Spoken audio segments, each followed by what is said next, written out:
할렐루야. 해피 머더스데이. 펜실베니아 주의 어느 교회 주일학교에 다니는 안나 자비스라는 학생이 돌아가신 어머님이 평소에 좋아하시던 카네이션 꽃을 어머니 묘지에 하나를 얹고 어머니의 사랑과 은혜를 기억했습니다. 그로부터 미국에서 5월 둘째 주일을 어머니 주일로 지키면서 이날에 교회 오신 분들에게 어머니들에게는 빨간 카네이션 달아드리고 어머니를 기쁘시게 해드렸습니다. 그리고 어머니가 계시지 않는 분들에게는 흰 카네이션을 달아드려 어머니를 추모하게 했습니다. 오늘은 뜻깊은 어머니 주일입니다. 우리 어머니 마음 한번 불러요. 어릴 때 우리 잘 부르던 노래인데 한번 불러요. 나 실제 괴로움.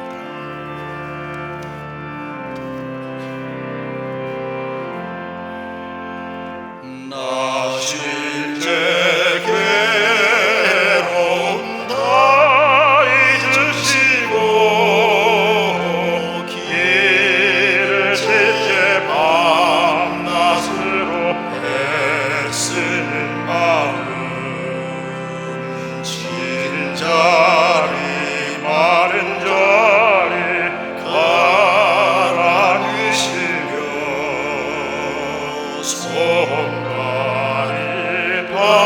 닳도록 고생하시네.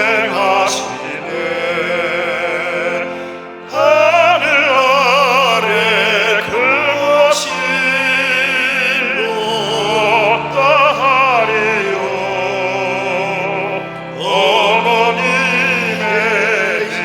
희생은 가히없어라.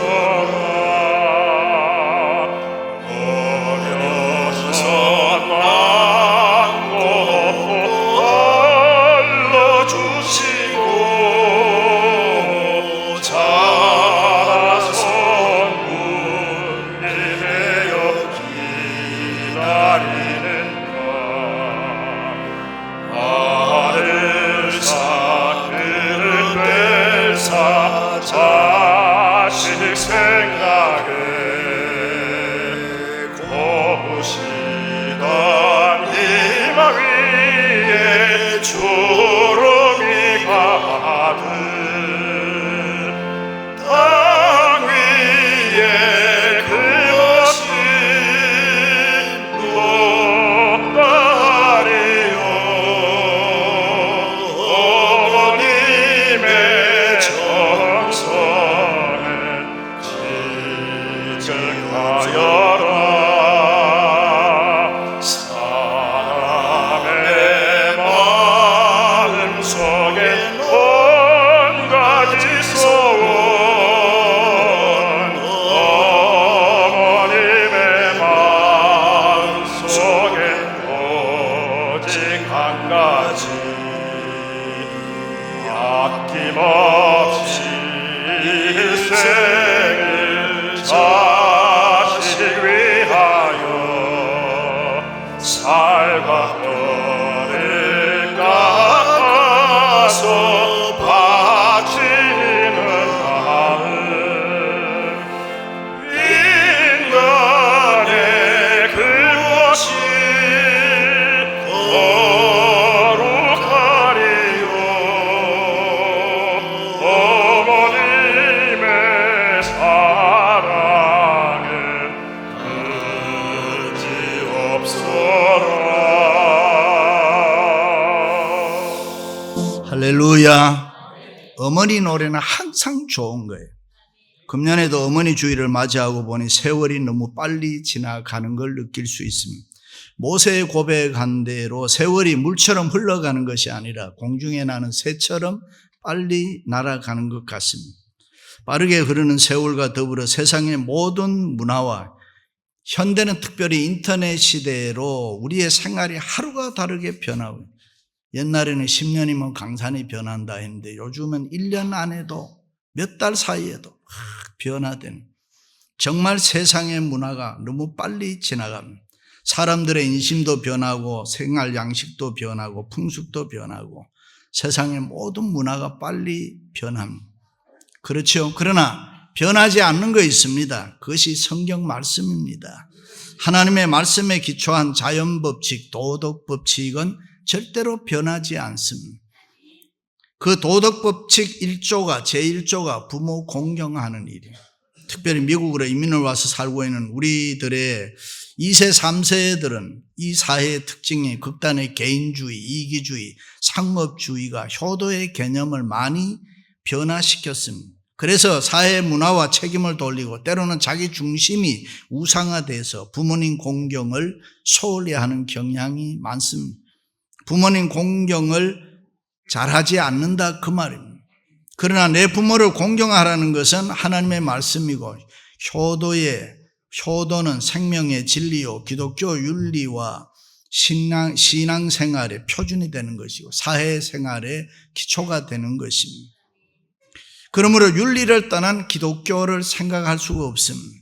기독교의 대강령이라는 십계명에서도 인간을 향해 제일 먼저 말씀하는 것이 내 부모를 공경하라. 그러니까 부모 공경은 선택의 여지가 없다 그 말입니다. 절대적이요 무조건적이고 경제적인 이유나 아니면 사회적인 여건이나 핑계나 아니면은 심지어 종교적인 이유도 구실이 될 수가 없다. 마태복음에 보면은 하나님의 사업을 위해서는 부모를 소홀히 해도 무방하다는 이야기가 나옵니다. 그것이 장로의 유전입니다. 그것을 우리는 일명 고르반이라고 합니다. 예를 들어 구약시대에는 목축업이 많았는데 가축 중에 건강하고 좋고 살찐 거 있으면 양이나 소를 향해서 고르반 하면은 그 순간에 그것은 내 것이 아니라 하나님의 것으로 구별됩니다. 그런데 그 후에 아버님이 귀한 손님이 와서 아들을 데리고 어느 한 양, 살찐 양을 잡으라고 이야기를 하면은 저 양이 참 좋구나, 저거 잡으면 좋겠구나 하면은 아들이 안 됩니다. 그것은 고르반 된 것입니다. 라고 하면은 아버지가 아무리 원할지라도 그 양이나 소를 잡을 수가 없었습니다. 그런데 예수님께서는 너희가 어찌하여 너희의 유전으로, 장로의 유전으로 부모 공경하라는 하나님의 말씀, 계명을 범하느냐라고 책망을 했습니다. 다시 말해 부모님을 공경하는 일에는 하나님의 일로도 핑계할 수 없다. 예수님이 가르치신 효도의 개념이고 절대성인 말씀입니다. 그렇습니다. 우리 인간이 이 세상에 태어나서 제일 먼저 맺는 관계가 부모와 자녀의 관계입니다. 형제를 만나기 전에, 친구를 만나기 전에, 선생님을 만나기 전에, 하즈밴드, 와이프를 만나기 전에 제일 먼저 만나는 분이 부모입니다. 그러므로 부모와 자녀와의 관계를 바르게 옳게 가져야 또 다른 사람과의 관계, 소셜 릴레이션십이 옳게 가질 수가 있습니다. 그래서 옛말에 충신을 찾으려면은 효자의 문에서 찾으라 했습니다. 부모 잘 섬기는 자라야 상관도 잘 섬기고 나라도 잘 섬기고 백성들도 사랑할 수 있기 때문입니다. 원래 우리 동양의 최고의 도덕을 말하면은 삼강오륜입니다. 요사이는 별로 사용하지 않은 말이기 때문에 서울의 어느 대학에서 삼강이 뭐냐 물었더니만 압록강, 한강, 낙동강 이런 우스운 이야기도 있습니다. 삼강에서 제일 먼저가 뭡니까? 부위자강, 아버지와 아들과의 관계입니다. 오륜에서도 제일 먼저가 부자유친, 아버지와 아들은 친함이 있어야 한다는 것입니다.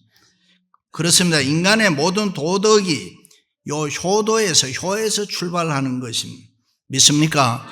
유교 사상이 있는 우리나라 사람들은 기독교는 좋기는 좋은데 부모에게 제사를 드리지 않기 때문에 무슨 죄를 짓고 있는 것 같다라고 느끼는 분들이 종종 있습니다. 그러나 절대로 그렇지 않습니다. 기독교는 이 세상의 그 어떤 종교보다가 효도를 많이 가르치고 있습니다. 조금 다른 것이 있다면 세상의 많은 종교는 돌아가신 부모님, 제사를 비롯해서 그들에게 효도할 것을 가르칩니다. 그러나 기독교는 살아계실 때 효도하는 것이 더 중요한 일이라고 가르치고 있습니다. 다시 말해 부모가 죽은 후에는 천국에서 하나님과 함께 영생목락 누릴 것이니까 이 땅에 살아계실 때에 잘 공경하라 그 말입니다. 그러므로 우리는 이유여하를 막론하고 부모님이 살아계실 때에 잘 공경해야 될 줄로 믿습니다. 할렐루야. 특별히 어머님께 감사하세요. 어머님께 잘한다고 해서 화낼 아버지 아무도 없습니다. 섭섭해할 아버지 없습니다. 세상에도 보면 어머니 노래는 많이 있는데 아버지 노래는 없습니다. 그렇다고 해서 뭐 섭섭해할 아버지 있나요? 아니에요. 아버지들은 마음이 넓어서 다 이해해요. 할렐루야. 어머니께 잘해드리라는. anyway, 어느 시인이 얘기한 대로 어머니란 이름은 우리가 평생 가슴에 묻어두고 살아야 할 아름다운 이름이고 언제나 불러봐도 그리운 이름이 어머니다. 우리가 어릴 때 친구들과 더불어 싸우고 돌아보면 아버지는 대뜸 많은 말이 야 이 병신아 왜 맞고 오냐. 그래서 책망을 합니다. 그러나 어머니는 언제나 야야 가자. 그 놈을 막 욕을 합니다. 때린 놈을 욕을 합니다. 가보니까 때린 놈이 자기 맞고 온 아들보다 더 작아. 그래도 어머니는 작은 놈이 왜 큰 놈 때렸냐고 막 욕을 합니다. 난리를 합니다. 그게 어머니 사랑입니다. 그럼 어떻게 공경해야 합니까? 이 공경하라는 말은 히브리 말로 카멜이라는 말인데 세 가지 뜻이 있어요. 순종해라, 또 하나는 기쁘시게 해드려라, 또 하나는 존경하라는 말입니다. 그 첫째는 순종으로 공경하라는 거예요. 바울은 자녀들아 너희 부모를 주 안에서 순종하라. 믿으시면 아멘. 보통 순종이라는 말을 액면 그대로 이해하면 그저 시키는 대로 이해하는 것입니다. 어떤 때는 내 뜻에 맞지도 아니하고 내 생각과 틀려도 시키는 대로 그냥 이해하는 마음을 우리는 순종이라 그럽니다. 그러나 성경에서 순종하라는 말 속에는 단순히 말 잘 듣는 이해하는 것만이 아닙니다. 그 말 속에는 더 깊은 뜻이 있는데 그것은 부모님 마음을 살펴서 부모님 마음과 일치하라. 어머님 마음과 하나 되라는 것입니다. 다시 말해 부모님이 무슨 말을 할 때까지 기다리지 말고 부모님의 마음을 미리 헤아려서 말씀을 안 해도 원하는 것을 해드리는 것, 그것이 순종이라. 우리가 가만히 보면 자녀들은 부모에게 무슨 얘기든지 다 하고 삽니다. 하고 싶은 얘기 자기들이 다 합니다. 원망도 하고 불평도 하고 짜증도 내고 때로는 보면 신경질도 내고 웃겨요. 다 하는. 그러나 부모님들은 하고 싶은 말이 있어도 늘 참고 참으면서 잘 하지를 않습니다. 어떤 때는 보면 이 눈치 저 눈치 보다가 포기하든가 아니면은 반대로 얘기할 때가 많습니다. 어머니 커피 한 잔 드릴까요? 어머니 용돈 좀 드릴까요? 묻지 말고 드려야 되는데 물으면은 뭐라고 대답할까요? 늙은이가 무슨 커피냐? 늙은이가 뭐 왜 돈이 필요하냐? 반대로 이야기합니다. 그러니 물어볼 필요가 없지요. 사람이 늙으면은 커피도 맛있고 돈도 좋고. 할렐루야. 그런데 괜찮다고 하는 말씀을 그대로 믿고 안 해드리면은 그것은 부모님 마음을 잘못 헤아린 것이라. 그렇습니다. 성경에 말하는 순종은 그저 시키는 것만 잘하는 것이 아니라 말씀이 없어도 부모님 마음을 짐작해서 헤아려 보면서 부모님이 원하는 것, 그것을 해드리는 것입니다. 먼 훗날 부자 보아스의 아내가 되고 다윗왕의 할머니가 된 룻이 어떻게 그렇게 그런 큰 축복을 받았습니다. 룻이라는 여자는 한때 남편 잃고 시어머니를 모시고 험악한 인생을 살았습니다. 그런데 그 힘들고 어려운 순간에 그녀는 늘 시어머니를 향해서, 친정엄마도 아니고 시어머니를 향해서 아름다운 신앙의 고백을 합니다. 어머니가 좋은 것은 내가 좋은 것이고, 어머니가 기쁜 것은 내가 기쁜 것이고, 어머니가 슬픈 것은 내가 슬픈 것입니다. 어머님이 섬기는 하나님을 나도 섬기겠습니다. 그 시어머니 마음에 자기를 하나 되게 해서 일치시켰습니다. 시어머니의 마음과 한 마음이 됐습니다. 그것이 순종입니다. 할렐루야. 옛날 주나라 문왕은 세자 때에 그 어머니 방을 하루에 3번씩 문안하면서 그 어머니 눈을 쳐다보면서 어머니가 그날 무엇을 원하는지 미리 알아서 잘 해드렸다는 것입니다. 그러므로 자식들은 부모님이 무엇을 원하고 계시는지 늘 알 수 있어야 되고 짐작할 수 있어야 됩니다. 부모님의 마음을 먼저 알아서 잘 해드리는 것이 효도요, 순종이요, 진정한 그리스도인의 모습입니다. 그래서 소크라테스는 누구든지 자기 부모를 기쁘시게 순종할 줄 모르는 자와는 친구를 만들지 말라 그랬습니다. 공자도 죄는 3,000가지가 넘지만 부모에게 순종하지 않는 죄가 가장 큰 죄라고 했습니다. 순종하는 마음으로 부모님 잘 공경하시기를 주님의 이름으로 축원합니다. 할렐루야. 두 번째는 기쁘시게 해드리며 공경하라는 것입니다. 솔로몬의 잠언에 보면 지혜로운 아들은 아비를 기쁘시게 하고 미련한 아들은 어미의 근심이 되느니라. 여기 지혜로운 아들은 믿음으로 사는 자. 그러므로 우리는 하나님의 자녀로서 믿음으로 하나님도 기쁘시게 해드려야지만은 또 믿음으로 부모님도 어머님도 기쁘시게 해드려야 됩니다. 즐겁게 해드려야 됩니다. 우리가 부모님을 기쁘시게 해드리며 공경하는 것, 그것이 하나님을 사랑하는 것이 되고 더 나아가서 하나님께 영광을 돌리는 일인 줄로 믿습니다. 할렐루야. 오래전에 제가 멤피스에 부흥회 갔을 때에 엘비스 프레슬리가 살던 집을 돈 내고 들어가서 구경한 적이 있습니다. 엘비스 프레슬리가 그렇게 크게 성공할 수 있었던 것은 어머니를 기쁘시게 해드리고 싶어서 내가 어떤 노래를 불러야 되냐, 그 어머니를 위한 어메이징 그레이스를 부르고 난 뒤에 소위 히트를 치고 성공을 하고 돈을 벌기 시작했습니다. 보통 사람들은 살았을 때 돈 버는데 엘비스 프레슬리는 죽어서도 지금도 돈을 많이 벌고 있습니다. 할렐루야. 그렇다면은 일반적으로 우리가 어떻게 해야 어머니를 기쁘시게 해드릴까? 학자들의 말을 빌리면은 늙은이가 되면 보편적으로 좋아하는 것이 있다. 첫째가 부모님 좋아하는 일을 해드려라. 내 좋아하는 거 아니고 부모님 좋아하는 것. 두 번째는 부모님과 많은 이야기를 하라는. 늙으면 자식이 같이 있고 이야기하는 것이 그렇게 좋다고 하잖아요. 자식하고 얘기하다 보면은 외로움이 싹 없어진대요. 자식은 부모가 보고 싶지를 않는데 부모는 자식이 많이 보고 싶어집니다. 정말 바빠서 못 가면은 전화라도 종종 해드려라. 세 번째, 부모님을 만져드리라 그래. 뉴욕대학의 크리저 박사가 말한 거 보면 사람의 손에는 이 감촉을 느낄 수 있는 것이 500만 개가 된다 그래요. 그래서 손을 마주 잡든지 손을 터치하면 혈액 속에 있는 이 헤모글로빈의 산소 운반 작용을 일으키게 된대. 촉진시킨다는. 쉬운 말로 얘기하면 자주 만져주면 재생의 능력이, 세포의 재생의 능력이 있다는 거죠. 그러니까 와이프나 애들만 만지지 말고 어머니, 노인들 만져드리라는 거예요.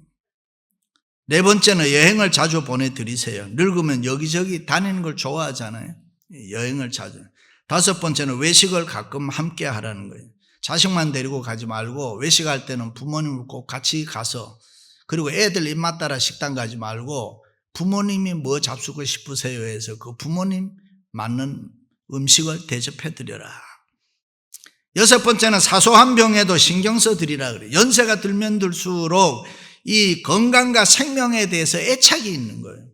그렇기 때문에 아프면은 그냥 밥 잘 먹고 잘 주무시면 낫습니다, 이러지 말라는 거예요. 그 다음에 일곱 번째는 정기적으로 용돈을 드리세요. 주머니가 비어있으면 춥다 그러잖아. 정나잖아요. 배도 더 고파요. 돈이 두둑이 있으면 기분도 아주 좋고 배도 안 고파. 이래. 모두가 다 아는 이야기입니다만 사람은 늙을수록 기가 있어야 돼요. 기가, 용기가 있어야 돼요. 기가 죽으면은 빨리 쇠퇴해버리는 거예요. 그런데 그것은 기를 살리기 위해서는 돈이 있어야 돼요. 돈이 있으면 마음이 든든한 거예요. 여러분. 돈이 좋잖아요. 돈이 있어야 자식들도 깔보지 않습니다. 돈 없으면 안 됩니다, 여러분. 돈이 있어야 아버지, 할머니 하지. 돈 없으면 냄새 난다고 오지도 않아요. 여덟 번째는 자기 목표 세우고 열심히 돈 벌고 잘 살아야 돼요. 부모는 자식이 잘 살아야 기쁘고 즐거운 거예요. 아홉 번째는 교회생활, 신앙생활 열심히 하세요. 바울은 내가 내 자녀들이 진리 안에서, 예수 안에서 행한다함을 듣는 것보다가 더 즐거운 일이 없도다. 부모님은 자기가 자녀들이 예수 잘 믿고 교회 생활 열심히 신앙생활 하면은 기뻐하고 즐거워합니다. 기쁘시게 해드리는 마음으로 부모님 공경할 수 있기를 주님의 이름으로 축원합니다. 할렐루야. 마지막으로는 존경하는 마음으로 공경하라는 거예요. 존경이 뭐냐? 최고로 높여드리라는 말이에요. 내 부모를 공경하라. 그리하면 너희 하나님 나 여호와가 내게 준 땅에서 내 생명이 길고 복을 누리리라. 서양 격언에 보면은 부모가 자기 자녀들로부터 존경을 받지 못하면 다른 사람들로부터 멸시를 받는다 그랬습니다. 나폴레옹이 폴란드를 전 침략했을 때에 한 영주의 집에서 만찬을 합니다.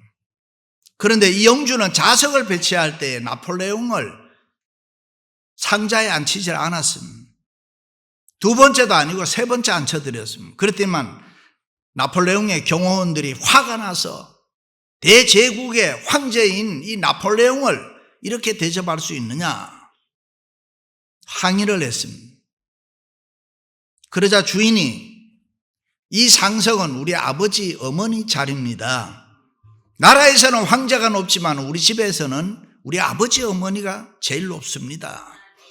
이 말을 들은 나폴레옹은 그 영주의 효성에 감탄하고 칭찬해 주었다는 이야기가 있습니다. 그렇습니다. 존경한다는 것은 부모가 노망하고 설령 못해도 부모를 최고로 높여드리라는 것입니다.